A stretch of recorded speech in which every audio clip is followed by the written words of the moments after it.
moo tax la goutte d'eau qui a fait déborder le vase donc man li ma gëm. mooy que ni bu ñu bëggee jàmm. dañuy aller à l'apaisement te aller à l'apaisement. mooy comme ñëpp gis nañ ne la taxoon ñu koy tuumaal moom yàqu na.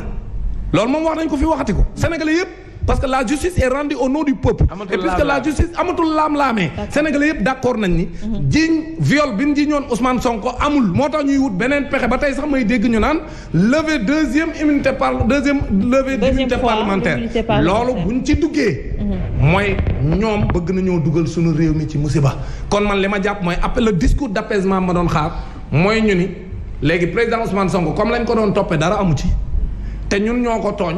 parce que dañ koo dugal ci situation boo xam ne moom amuñ ci woon benn preuve dem nañ ba gis ni ñi audition yëpp leer na ni moom viol amul léegi nag la ca des lu ko andi mooy ñoom ñoo créer situation boobu kon nag ñun tey dañuy dem à l'apaisement joxe des instructions fermes parce que président de la République fa lay daanale moo ni 31 décembre passé yow mi yaa nga foon si ña ko doon laaj ay questions mu ni man président Macky Sall bu ma yenn dossiers yi ñëwee jaarale ko ci procureur ak ministre de la justice maanaam leen bii dossier moom teg leen ko suuf ndax day taal réew mi.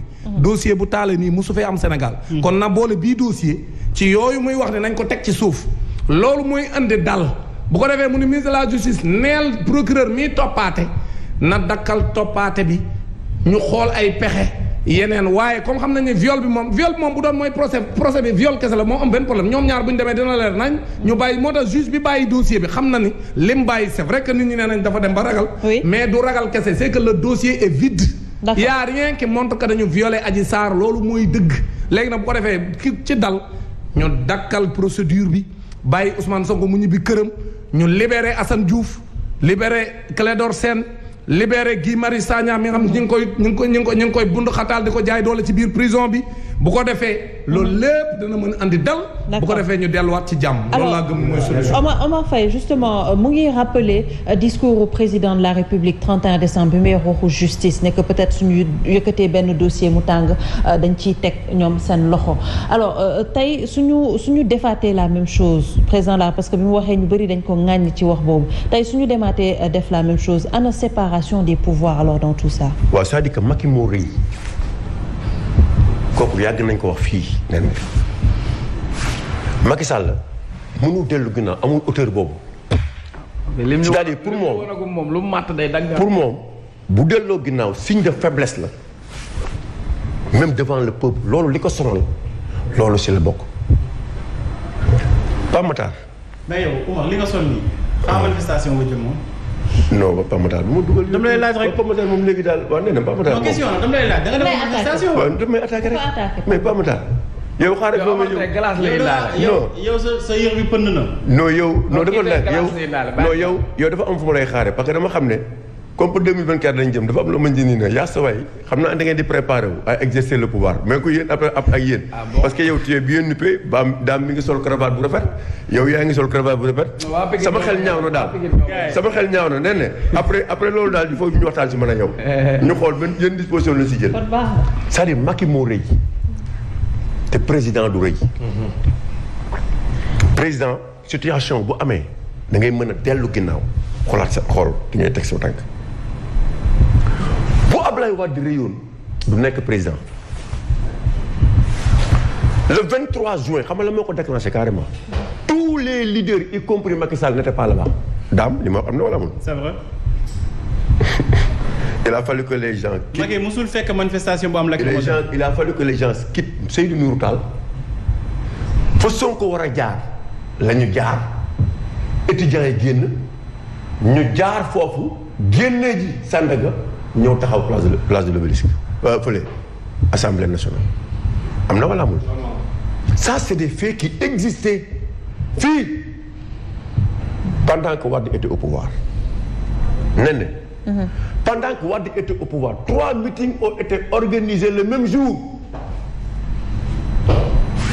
en face du palais. c'est Abdoulaye Wade qui organisait un meeting. place Tahrir feu. Sidy Lamine Niass yal na yàlla yokk leeram. moo may fit sax Macky mii tey Idrissa Seck ak ñeneen ñoo xamante ni ne kenn amul woon fit dem place de l'Indépendance. il a fallu que feu Sidy Lamine Niass dem fa ñëpp fekk foofu le soir le même jour le soir Y en a marre place de l'Obélisque. C'est ça la grandeur, c'est ça la démocratie, c'est ça qu'on veut d'un pays. loolu la ñu yaakaaroon ne tey bu ñu ñëwee Macky Sall da ko war a consolider mais waru ko def lu xamante ni ne dafay salfaañ. lan la ñu waxoon fii 2012 toutes les manifestations ont été organisées. Pourquoi? Parce qu'il y avait une coalition des partis politiques, de la société civile, des mouvements citoyens et des organisations à tous les niveaux. mu amoon ku ko jiite ku ñuy wax Alioune Tine. À chaque fois bu daan am manifestation dañ koy préparer foule bi ñu def suñu manifestation dem mais nee na nañu fàttaliku fii parce que man damay wax di fàttaliku ndumbalaan dañ koy waxaat. parce que dañu bëgg a xam ne lépp luñ fiy wax wala lépp lu xew tey waxoon nañ ko fii ñun ñëpp ñu toog wax ko fi. ak professeur lan la ñu waxoon ne Macky defal attention ci suñu démocratie Macky le pays traverse une sécheresse financière. Macky, non à la francisation de l'économie. Macky, on se rend compte que la préférence nationale, c'est maintenant la préférence étrangère. Macky, on se rend compte qu'aujourd'hui, les Sénégalais sont dans une situation difficile. Et cette difficulté-là, nous l'avons vécue aujourd'hui, même avec cette jeunesse qui est sortie. Parce que les gens, cere meew la ñuy lekk wala ñu lekk yëngal wala ñu lekk mborog nambe. Mais est-ce que ça explique. attends moo tax ma wala c'est un cocktail.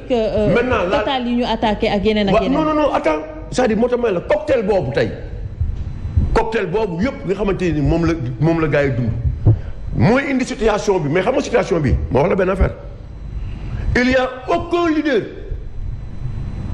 qui peut maîtriser ça aucun parce que ça a été fait d'une manière spontanée par le peuple sénégalais. Loolu moo tax mu indi toutes ces conséquences que nous sommes en train de vivre. Toutes ces conséquences que nous sommes en train de vivre. Maintenant dafa am loo xamante ni situation bu amee da ngay xam nag précurseur wala situation fu mu jógee nga régler ko parce que tey jii lan lañ toppee Ousmane Sonko bii li ñu la toppoon yow daam dafa naa di nga si ñëwaat.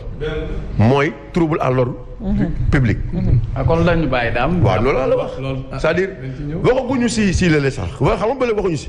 dafa ñëw fenn. ñu manifester ko benn feuille ne ko dañu am mandat d'arrêt contre yow.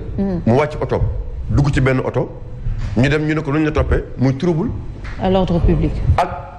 ak lan participation à une manifestation interne non autorisée. si lañ ko yóbboo section de recherche waaw boo ko yóbboo section de recherche ba trouble à l'ordre bi jeex daam yow da nga ñibbi dañu yóbbu Rebeuss wala da nga ñibbi. waaw mais loolu bu ngeen ma laajee.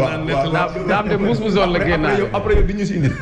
mais loolu il faut mu nettali bu mu demee waaw kay maintenant loolu bu amee nee na nit ki boo ko bàyyee même boo koy convoqué pour leneen à ce que je sache bàyyi ko mu ñibbi mais bu fekkee da nga ko bëgg a oo ci beneen chef d'inculpation sans pour autant que ce problème-là soit réglé ça pose problème. Ça c'est injuste c'est pas bien c'est pas ce que les gens attendent. mais les gens waaw yow sa discours daa changé ci diggante vendredi ak tey. non sax déglu. ah déet Oumar nag dañuy waxtaan. waxtaan wax dëgg ca man dama nànk. Oumar déet dama lay laaj. ne change pas de discours dama nànk. dafa adapté wu par rapport. nu mu demee noonu je n'adapte pas. non Oumar. non dama nànk waaw dama nànk. non la. man dama ne film laa yor. dès le début ay épisode la. loolu wax déglu baax. non déglu rek déglu ma ne la. Adji Sarr. waaw dama nànk rek ma ne film laa yor. film. chaque jour. ak épisode. j'ai jamais entré dans le fond. xanaa kon temps yi publicité nga non nekk. attends. sa film bi da nga ko arrêté de. waaw attends rek ma ne. j'ai jamais arrêté de dénoncer que Sonko waru foon dem. on a parlé de la levée de l'immunité parlementaire on a parlé du problème du réquisitoire contre X. ñu ñëw mais le discours qu'on a tenu daam wax na ko c'est ça la grandeur. nee na man bokk ma woon ci ñu yaakaar ni Sonko war na dem. waaw léegi loo wax ne man bokk naa si ñuy wax Sonko na dem. fii vendredi. doo ko wax. te loolu mooy reconnaissance. gis nga li ñuy wax ci àdduna. yow nit a ngi toog fii. nitam toog fii mën na ko na Sonko dem. bu demee si lépp di leer. yàlla def egg guñu foofu si loolu situation bi am ko donc yow doo ma félicité yow. tu as toujours été cohérent. non mooy man je ne suis pas sur les réseaux sociaux ou sur autre chose. waaw non félicitations moi je suis kay loolu moo rafet. non man j'ai jamais pour virage 360 waaye dama nànk rek non dama nànk rek man waaye dama nànk waaye man ma viré man dama viré yow gis si pet waxal lu demee xam nga gis si pet xam nga kan mooy viré qui contribue à un combat xëy suba ànd ak nguur. waaw yow moom yaa fal Macky Sall te Macky Sall sa xarit la. te musuma ànd ak foofu. mais Macky Sall sa xarit la j'ai toujours été constant. Oumar Faye j'ai toujours été constant. Oumar Faye dans ma démarche. Oumar Faye Macky Sall sa xarit la. les quelques jours. waaye dafa ndànk. mais Macky Sall sa xarit la tontu ma waaw la déedéet. waaye déglu ma. dama lay laaj may laaj sëñ Abdou bu expliqué wu aussi. di sëñ Abdou Mbacke sa xarit la da nga koy laaj kii Oumar Faye. nee na xaritu Macky Sall. waaye déglu ma ne bul wax loolu. waxuma loolu bul wax loolu bul wax loolu. sëñ Abdou Mbacke bi nga xamante ni sa xarit la nga xam ne su may dem Daaru Mufti këram laay añee. waaw su may jóge Daaru Mufti këram laay añee muy ay at. boo ko laajee kan mooy Omar Faye dina la wax kan mooy Omar Faye. man murit laa. Baye Fall laa Rufisque laa. xaritu Macky Sall aussi. mu jeex daal Pape bàyyi tool. yow sama gaañ nga. il faut laisser Omar Faye le soin mu expliquer wu aussi parce que Pape Matar daf ko dina ñëwaat dafa occuper temps de parole quoi. moo tax mais dina ñëwaat bu expliquer wu parce que ñu bëri ñu ngi naan ne que da nga rejoindre da nga xawoon côté de l'autre côté oui Pape Matar. waaw alors man li ma jaaxal ci mbir mi yëpp mooy tey instant yu sénégalais yi di jaaxle di nekk ci ay incertitude totale. président Macky Sall en toute quiétude moom mu organiser conseil présidentiel ci li nga xamante ni mooy murailles yooyu ñuy naan dañuy def pour arrêter avancée du désert mooy projet Abdoulaye Wade. la grande muraille verte. c'est-à-dire gis nga mépris mënut a weesu lii. Sénégalais yi nekk di dund benn incertitude totale ñi ngi koy rappeler léegi ñoo xamante ni ñi ngi saccager seen i biens ñenn ñi ngi dund ay situation yu doy waar. ki nga xamante ni sénégalais yi moom nañu fal doon xaar que ci situation bi au moins mu génn sax ni leen massa moom mu ngi toog di def li nga xamante ni moom mooy conseil présidentiel am ci grande muraille verte neen de fexe ba avancer désert bi ñu arrêté ko waa désert bu nekk Sénégal na duñ si wax. nee na Aïcha tey force de l'ordre yi ñi ngi koy rappeler léegi am na ñoo xamante ni ça fait 72 heures tëdduñu seen kër. pour ñu lekk problème la. pour ñu naan problème la. ñi ngi taxaw di def loo xamante ni parce que seen rôle la mais ànduñu si. ñu bëri da ngay waxtaan ak ñoom daam mi ba ñu koy yóbbu ci commissariat ku ko tegoon ci oto bi ci kalam waxtaan nañ lu bëri taalal ko clip xam nga saa yi noonu tàppet la daa dugg ci oto bi rek. daam sax daa jógee commissariat ak seet yow bi nga fa jógee ba tey da ngaa seet. non arrêté parce que man. non daa seet ba léegi. Omar bu ma def comme li daam léegi ay glace rek lay wut. non attends rek xoolal daam bàyyi layam xoolal man waxuma ko lu fa xew. non attends rek waxuma ko lu fa xew moom keneen waxu ko kon mun da nettali loo xam ne fekkewu ko. da ngay bàyyi xamal li muy def nii c'est grave. nettali wax na ma ne nee na da nga ñëw rek dugg ci oto bi kenn waxu la sax dugal yow yaa ñëw non loolu ki ko wax da nga wax la ne. alors oui. daal dugg ci biir ni pat ñàngal fas kalam alors pour dire que en fait xam nga lu ci gën a doy waar c'est vrai que ñi ngi waxtaan sax di reetaan tout pour détendre l'atmosphère mais en réalité dëkk bi dafa métti te dafa doy waar sénégalais yi ñi ngi dund lu métti tey jii ñun lay naan ba tey Grand Yoff nit ñi ngi manifester ak feneen ci Sénégal donc li ñu doon xaar ci Macky Sall ak ñi nga xamante ni ñoom ñoo yore nguur gi c'était pas ça donc tey bu ñu tollee situation bi situé wuñu responsabilité bi et puis si discours am bi yëpp waxul ci présence des nervis nan lañuy wootee apaisement au moment où des citoyens sénégalais lambda man comme man jël ay yet di ko dóor ci yeneen morom sénégalais te yow doo gendarme doo policier.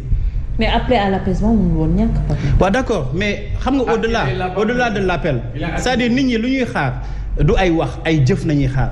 mënoo ni da ngay appeler à l'apaisement ba noppi nga jël signalu Sen TV ak Walfadjri nga confisquer ko parce que yaakaar nga ni boo leen confisquer dina tax ba li nga xamante ne mooy manifestation du continuer. mënoo ni da ngay def appel à l'apaisement nga jël ku mel ni Guy Marius Sagna Assane Diouf Clédor Sène dugal leen ci kaso bi te kenn xamul ban motif nga leen mën a jàppee mënoo ni appel à l'apaisement ba noppi sénégalais yi nekk di dund souffrance yu doy waar donc je crois que ni au-delà des paroles ay actes la sénégalais yi di xaar actes yi nekkoon na tey par exemple ñu ni ñi nga xamante ne dañ leen jàppoon ci ay manifestation yii nga xamante ne du manifestation encore une fois du benn manifestation ñooñu dañ leen di libérer ci saa si Ousmane Sonko day ñibbi këram. procédure bi nga xamante ne dañ ko wax ci affaire de viol saa yu jotee mu dem wuyu ji bu demee wuyu ji dina yóbbu ay éléments am parce que Ousmane était prêt à aller répondre loolu bu ñu ko defoon tey jii situation bi du demee nii te gis nga derrière saccage yi ñuy wax acte de vandalisme yi ñuy wax symbole bu ñu waroon jéem a décrypter ci message bi jéem ñu koo décrypter te xooluñu ko bu ñu waxee waxu Auchan ak yooyu lan lay symboliser au Sénégal du l'impérialisme kenn du toog ci télé di naan dafay cautionner li nga xamante ne ay acte de vandalisme mais au-delà de la condamnation am na leneen lu doy waar loo xamante ne état war na koo jàng tey jii dafa mel ni benn injustice la ay sénégalais jug ni dañ koy réparer. parce que suñuy dirigeants am na ñoo xamante ne ils sont tellement insolents. ils sont tellement arrogants et ñooñu dañu foowee alalu askan bi ñii ñuy wax magasin yi ñuy wax ñaata petit commerce nañu jot a daaneel. ba sénégalais yi demee di manifester di naan Auchan dégage. prêté wu ñu leen oreille attentive. mais au même moment Pape Makhtar il faut dire également ñaata sénégalais également ñoo fay liggéey. mais je suis d'accord ñaata sénégalais ñoo siy liggéey ay sénégalais ñoo siy liggéey là n'est pas la question ñaata sénégalais yi siy liggéey dans des conditions précaires loolu tey jii bu ñu ko joxoon ay sénégalais lu si sénégalais yi di am muy ëpp que lii nga xamante ne am nañ si loolu ay wax yoo xamante ni yu réducteur la nee na day mel ne tey jii nga jël sa souveraineté nga jaay ko nit kooku di la si jox 10 000 francs nga naan d'accord am naa ci 10 000 francs yi rek baax na alors que ni yow sa souveraineté boobu mënu nga ci am 10 millions ba 100 millions de francs CFA magasin yi ñuy def tey jii bu ñu ko jëloon jox ko ay sénégalais exclusivement ñoo xamante ne de nationalité sénégalaise jël jox ko ñi nga xamante ne ay commerçants lañu war ay ñeneen homme d'affaires yaakaar naa ni moo doon gën a rentable que ñu jël di ko jox ay étrangers politique nationaliste boobu noonu dafa waroon am ci Sénégal mais amu fi donc yaakaar naa ne état du Sénégal dafa war a jéem a décrypter sa message moo gën mu koy caricaturer di naan ay waxu terrorisme fii acte terroriste amu fi leneen li nga gis ñoo xamante ne dañuy dem di sàcc di jël di dem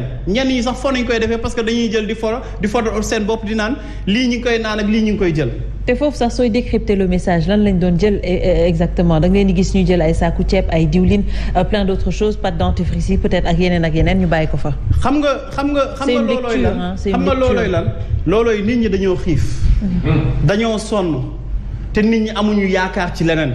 te au même moment ñi ngi gis kenn koo xamante ni mi ngi continuer di engraissé wu di dem au même moment ñi ngi gis kenn koo xamante ni mi ngi nekk ci opulence boo xamante ne bu doy waar la ñu ngi gis ay doomu ministre di taxawal ci dëkk bi di dawal oto yoo xamante ni minimum 80 millions lay jar. nee na Aïcha gis nga lii ñuy wax ci manifestation yooyu c'est des épiphénomènes fu ne la am ci àdduna bi am na aux États-Unis am na France am na feneen ak feneen manifestation bu xamante ni bu am ampleur la ci àdduna fu mu mënti am dina am acte de vandalisme. mais ñooñu dañu rax ci manifestation mais bokkuñu ci manifestation yi ñooñu bokkuñu duñu ay manifestants encore que ñooñu li ñuy def dañ koy continuer di ko def avant ou après manifestation parce que ñooñu loolooy seen liggéey te bu ñu fàttaliku rek ci Covid bi libéré nañ fi ay prisonniers libéré nañ fi ay bandits am na koo xamante dañ ko libéré woon reykatu nit ci saa si mu reyaat nit libéré nañ fi ay nit ñoo xamante ni ay defkat nañu te ñoo nekk ci tali bi di def donc je crois que ni il faut que tey ñu teg parparloo bi de côté. tey nee na lan moo tax mënu am contradiction parce que ñi nga invité au pouvoir nee nañ la damay ragal ñu taal sama kër dañ koy wax ci télé bi ñu dégg les gens nous disent pourquoi ngeen toog fii te amoo leen contradiction ñeneen ñi ngay invité koo ci invité mu ne la damay bañ ñu taal sama kër waaye léegi bu demee ba ñooñu nga xamante ne ñoo waroon défendre le président Macky Sall ñoom dem nañu ba xalaat ni bu ñu demee toog ci plateau bi di wax xanaa waxtuñu dëgg booy wax dëgg lan nga ciy ragal ñu taal ci sa kër bu nekkee dëgg kese waroo ci ragal ba ñuy ragal sa bien wax sa ñàkk bien donc je crois que ni il faut que ñu delluwaat ci dëgg te ñi nga xamante ni ñoo wax président Macky Sall il faut que ñu wax ko dëgg bu ñu naree continuer nii ils n'ont qu'à prendre leur responsabilité ñu démissionner. nu ko Abdoulaye Wade bëggoon defee ngay gis ay député yu taxaw jàkkaarloon moom ni ko président Wade lii ngay def duñ ko def parce que boo ko defee yow ak sa njaboot dinañu raw mais ñun ak suñu njaboot duñu raw donc situation bi foofu la toll président na bu mu ko jéem a minimiser gis nga seuil de tolérance. dafa am ci peuple bu ne mais boo ko dépassé. ci lu doy waar ngay mujj. lii nag loolu la commencé di wane que sénégalais yi dañuy commencé di dépasser seen seuil de tolérance am ay xale nouvelle génération moo ñooñu mu tuddee 16 ans 17 ans dañuy dégg Cheikh Oumar Talla dañuy dégg Oumar Faye di naan 23 juin. mais ñoom aussi ils ont envie d'écrire leur histoire. ba Sénégal soxlaa seen démocratie ba Sénégal bëggee jug ba ñu gisee Moustapha Niasse taxaw ci buntu assemblée nationale ñoom lan moo leen tere ñoom aussi ñu war a téye xeex taxaw ci buntu assemblée nationale. puisque ñi nga xamante ne dañ koo def ñoom ñoo mujj retrouver au pouvoir mais ñoom dañuy jàpp ni l'exemplarité mi ngi fi dañ koy suivre. donc je crois que ni y a autant de messages derrière ces actes de vandalisme il y a autant de messages et de colère derrière ces manifestations que État bi da ko war a décrypter te bàyyi lii muy jël di caricaturer ak di def ay raccourcis lii amul benn sens di jiiñ ay nit ay actes de terrorisme yu kenn xamul il faut que vraiment gars yi dellu ci sérénité boobu ñuy wax ñoom ñoo ko manqué te ñoom ñoo ci war a dellu. alors Omar suñu déggee Pape Makhtar wax dafa bëgg wax rek ni que il faudrait peut-être que État du Sénégal ñu mën a décrypter un peu lire entre les lignes par rapport ak message yi jeunesse bi envoyé. Oui, on l'a dit, on se répète. Xam nga la misère qui est là, l'injustice économique et sociale qui est là, le marasme économique, jafe-jafe yooyu yëpp mu dajaloo xam nga tey ça fait une année par exemple on a été privé de liberté. nga gisoon ndaw yi doon fupp couvre-feu et cetera nga gis ñi nga xam ne dañ leen impacté ci seen wàllu liggéey nga gis ndaw yi nga xamante ni on a eu 400 morts pratiquement lan moo leen yóbbu ci géej gi. parce que amuñu ci luñ jàpp parce que amuñu benn lu leen mën a tënk lu leen téye ci seen réew parce que ndaw bi su demee ba cette pression sociale jaral na ko mu ne la man ma dee ndax damaa bëgg a am ndax damaa bëgg a tekki notion boobu bu demee ba nekk ci bopp nit ça veut dire que jafe-jafe foofu lañ toll et injustice sociale ak injustice économique weesuwul am ñoo xam ni dañu toog ci alalu réew mi ngoto bu ci réew beew kuñ ci génnee sa déclaration de patrimoine nga jël sa loxo taf ko ci sa gémmiñ loolu moo fi am nga gis ñi nga xam ne bu ñu xëyee nee na Aïcha xam naa mosoo dugg may nga peut-être wala nga dem ci stigmatisation waaw ci pousse bi non au-delà de je te donne parce que dama la bëgg a wax xam nga mos naa ni waaw vraiment jël exemple ci Dame wala ci Omar Faye même ci yow sax lan moo ko si leer non dama la bëgg a wax xam nga mais nee na sénégalaise non du catégorisation sax je peux sénégalaise à part entièrement à part mais j'ai juste donné à titre d'exemple léegi dama la bëgg a wax li booy de wax xonet gi ci dëkk bi dëgër bi ci dëkk bi ñàkkam xëy gi ci dëkk bi yooyu yëpp dafa nekk benn cocktail boo xam ne dafay dajaloo soo mënul gis loolu nag mënuloo ko xam bul jàpp ni mbiru couvre-feu la bul jàpp ni mbiru Ousmane Sonko la mais au-delà de ça nee na dañ fi jóge ci ay activités xam nga daaw ba émission bi passé maa ngi doon maanaam le loup et l'agneau mais loolu moo fi am mbiru politique rek la du leneen mbiru politique leneen amu ci mbiru politique bi nga xamante ni moom nga jëloon ngàdd ko ci kaw Karim Wade